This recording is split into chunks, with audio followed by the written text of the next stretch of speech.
लेकिन पाकिस्तान में तो रेट ऑफ द गवर्नमेंट है, यहां तो पाकिस्तान के इदारे मौजूद हैं, तो यहां तो ऐसा कोलेटरल डैमेज नहीं होना चाहिए, क्योंकि पूरी दुनिया का ये रिकॉर्ड बताता है कि जब भी कहीं पे ड्रोन हमले होते हैं तो मासूम इंसान मारे जाते हैं। ये चाहे अफगानिस्तान में हुए हों, चाहे पाकिस्तान में हुए हों, चाहे दुनिया में कहीं भी हुए हों।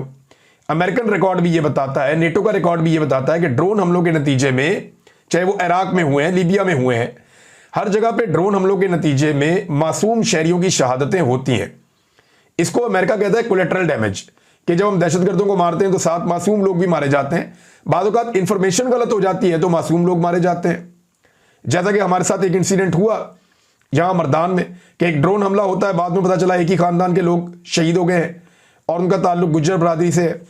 तो इस तरह के वाकयात हो जाते हैं। अब ये 2-3 हमले हो चुके हैं पाकिस्तान में, ड्रोन हमले। रियासत इसके ऊपर किसी किस्म की कोई पॉलिसी नहीं बता रही कि ये ड्रोन हमले किस पॉलिसी के तहत किए जा रहे हैं, लेकिन अगर ये हमला किसी और ने किया होता तो रोला पड़ जाता। इसका मतलब है ये हमला किसी और ने नहीं किया, किसी ने बाहर से नहीं किया।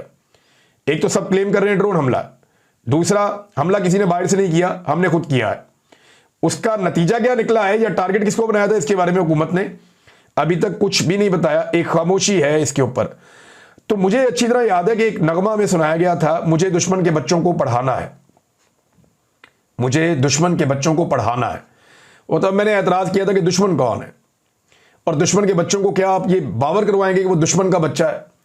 लेकिन ये उन्होंने कहा जी, उस वक्त मुझे बड़ी ये बात बताई थी ISPR ने कि जनाब हम तो दुश्मन के बच्चों को भी पढ़ाना चाहते हैं, उनका मुस्तकबिल संवारना चाहते हैं। तो ये जो बच्चे शहीद हो गए हैं, फर्ज कर लें वहां पे कोई दहशतगर्द भी था, तो ये तो पढ़ाया नहीं गया, इनको तो शहीद कर दिया गया। क्या किताबों की जगह हमारे पास बारूद आ गया है? तो अगर दुश्मन के भी बच्चे हैं तो आप उन्हें कत्ल तो नहीं कर सकते, ये तो दुनिया की कोई पॉलिसी नहीं है। और वैसे भी वो कह रहे हैं ये मासूम लोग थे, और जो मकामी लोग रिपोर्ट कर रहे हैं वो ये कहते हैं कि जनाब यहाँ पे किसी किस्म का कोई दहशतगर्द नहीं था, ये गलत हमला हो गया है। बहरहाल एक और बात DG ISPR की मुझे याद आ गई। उन्होंने थोड़े दिन पहले स्टेटमेंट दिया था कि हम सिविलियंस को टारगेट नहीं करते, हमारा कल्चर और हमारा मजहब इसकी इजाज़त नहीं देता। मुझे उनका ये स्टेटमेंट याद आ गया जिस वक्त मैं ये देख रहा था ड्रोन हमले के हवाले से फुटेजेस और तस्वीर जो मेरे सामने आ रही थी। नाज़रीन, एक और काम किया DG ISPR ने और उससे आपको अंदाज़ा हो जाएगा कि पाकिस्तान अब किस तरफ जाएगा। जो हार्ड स्टेट की बात की थी आर्मी चीफ आसिम मुनीर साहब ने, ये मामला वही चलेगा मुझे लगता है इस मुल्क में। देखें ना, अब DG ISPR गए नवल यूनिवर्सिटी में इस्लामाबाद में, वहाँ जाकर उन्होंने खिताब किया और एक बात जो उन्होंने की, जो बातें की वो बाद में बताता हूँ, लेकिन इसमें जो मुझे रिपोर्ट हुआ 2 जर्नलिस्ट हैं, उन्होंने ये बातें बताई और मैंने उनसे जब पूछा तो उन्होंने कहा जी तलबा ने ये बातें सारी बताई हैं। तो एक आधे तालिब इल्म से मेरी भी बात हुई, उसने भी कहा जी बात आप ठीक कर रहे हैं, डरा हुआ था बेचारा, लेकिन उसने कहा जी बात आपकी ठीक है, ये कोई भी बात जो आपको बताई गई है आप तक पहुंची है ये गलत नहीं है, लेकिन और भी बड़ी कहानियां हैं तो मैं आपको बताऊंगा। अब बाद में जब पता चलेगी तो मैं आपको चीज़ें बताऊंगा, लेकिन फिलहाल जो मैं आपके सामने रख सकता हूं वो क्या है कि सवाल जो थे वो फिक्स्ड थे। एक तो जो इंतजामिया ने बच्चे बिठाए हुए थे वो चुने हुए बच्चे थे जिन्हें बिठाया गया था, और चुने हुए बच्चे मतलब कि ये बच्चे बैठेंगे और वो बच्चे नहीं बैठेंगे। तो यहाँ पे चुने हुए बच्चों को बिठाया गया था जिनकी कबूलियत थी कि ये बच्चे यहाँ बैठ सकते हैं और बात सुन सकते हैं DG ISPR की। उनमें से सवाल पहले से फिक्स्ड थे, 3 बच्चों को माइक दिया गया और जो इंतजामिया की तरफ से फिक्स थे, जिसमें बस सिर्फ खराज तहसीन पेश किया गया और तारीफ की गई। लेकिन एक बच्ची ने बीच में हिम्मत करके मारंग बलोच के हवाले से सवाल किया तो उसको जवाब क्या मिला, ये लड़की ने सवाल किया तो DG ISPR ने बहुत सख्त अल्फाज इस्तेमाल किए और उन्होंने कहा कि ये वैसे रिपोर्ट भी हो चुका है सोशल मीडिया पे। उन्होंने कहा कि हमारा जो दिल करेगा हम करेंगे। तो ये जो है वो दिल करेगा हम करेंगे तो नहीं होता, जो आइन कहेगा आप वो करेंगे, जो पाकिस्तान की मुंतखब अवामी हुकूमत आपको हुक्म देगी आप वो करेंगे। कायद-ए-आज़म मोहम्मद अली जिन्ना ने स्टाफ कॉलेज कोयटा में कहा था कि पॉलिसीज बनाना आपका काम नहीं है, वो सिविलियंस बनाएंगे, आप उसके ऊपर अमल दरामद करेंगे। तो जो कायद-ए-आज़म ने कहा था हमारे लिए तो आज भी वही मोतबर है, क्योंकि वो आपका भी कायद है, हमारा भी कायद है, पाकिस्तान के हर तालिब इल्म का कायद है, पाकिस्तान की कई नस्लों का कायद है और हमेशा वो कायद-ए-आज़म रहेगा जब तक ये मुल्क रहेगा इंशाअल्लाह। तो इस पे उन्होंने कहा जी कि हम बलोच दहशतगर्दों को मारेंगे। बलोच यकजहती कमेटी BYC इंडिया की प्रॉक्सी है, बलूचिस्तान बलोचों का नहीं, इसमें 30% पश्तून भी है। फिर उन्होंने कहा कि हमें अल्लाह फतह दे रहा है, अगर ये हक पर होते तो ये गालिब होते, आज हम हक पर हैं तो हम गालिब हैं। तो देखें इस तरह तो मैं ये नहीं कह रहा कि आप हक पे नहीं हैं, लेकिन ये वाली दलील जो है, इसके मुकाबले में मैं एक दलील रखना चाहता हूं कि अगर ये हक पर होते तो ये गालिब होते, क्योंकि हम हक पर हैं इसलिए हम गालिब हैं। तो इस दलील के मुकाबले में एक दलील दे रहा हूं, मैं इस इशू की बात नहीं कर रहा। तो सिंपल ये बात है कि फिर फलस्तीनी हक पे नहीं है फिर, क्योंकि वो तो गालिब नहीं आ पा रहे।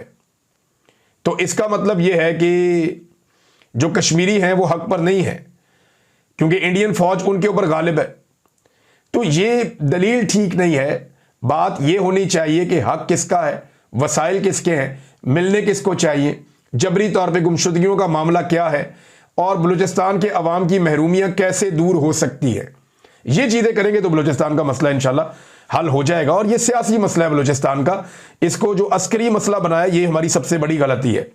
एक और बात की DGISPR ने, उन्होंने कहा निमल यूनिवर्सिटी में कि खान ऑफ कल्लात को नबी अकरम सल्लल्लाहु अलैहि वसल्लम ने हुक्म दिया कि बलूचिस्तान को पाकिस्तान में शामिल कर लें। गालिबन किसी ख्वाब का जिक्र किया DGISPR ने मुबैना तौर पे, ये मुझे किसी ने रिपोर्ट किया। लेकिन मैं खान ऑफ कल्लात के बारे में एक बात आपको बताऊं कि 6 अक्टूबर 1958 को, ये शायद DGISPR ने नहीं बताया होगा, ये खान ऑफ कल्लात जो थे, इनका नाम था अहमद ऑफ कल्लात। छोटा नाम इनका ये था, बड़ा नाम इनका पूरा नाम था मीर अहमद यार खान अहमद जई, ये इनका पूरा नाम था।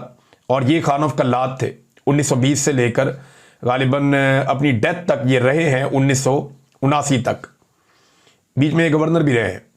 इन्होंने ही पाकिस्तान के साथ बलूचिस्तान का इल्हाक किया था। 12 अगस्त 1947 को इन्होंने अपनी आज़ादी का ऐलान कर दिया था, लेकिन 27 मार्च 1948 को इन्होंने पाकिस्तान के साथ ज्वाइन कर दिया था कायद आज़म के कहने पे। अब DGISPR को यह भी बताना चाहिए कि 6 अक्टूबर 1958 को जब मिलिट्री कू किया गया, जब डिक्टेटर आता है सिकंदर मिर्जा के खिलाफ, तो इन्हें गद्दार करार देकर गिरफ्तार भी कर दिया गया था। वही शख्स जिसके बारे में आप कह रहे हैं कि उसने नबी अकरम सल्लल्लाहु अलैहि वसल्लम के हुक्म के मुताबिक बलूचिस्तान को पाकिस्तान के साथ शामिल किया, उसी शख्स को पाकिस्तान की उस वक्त की मिलिट्री एस्टेब्लिशमेंट ने जब कू किया तो गद्दार बना के गिरफ्तार भी कर लिया। तो तारीख जो है उसको सीधा रखना चाहिए, सारे हकायक सामने लाने चाहिए। मारंग बलोच वाला सवाल भी हो गया।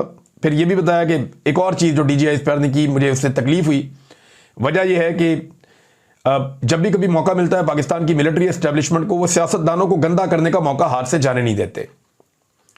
और इसीलिए जो है वो आप देखें, हर चीज़ पाकिस्तान में कई चीज़ें बर्दाश्त नहीं की जाती, लेकिन टॉक शोज बड़े अच्छी तरीके से बर्दाश्त किए जाते हैं, क्योंकि उसमें सियासतदान एक दूसरे को गंदा करते हैं, गालियां देते हैं।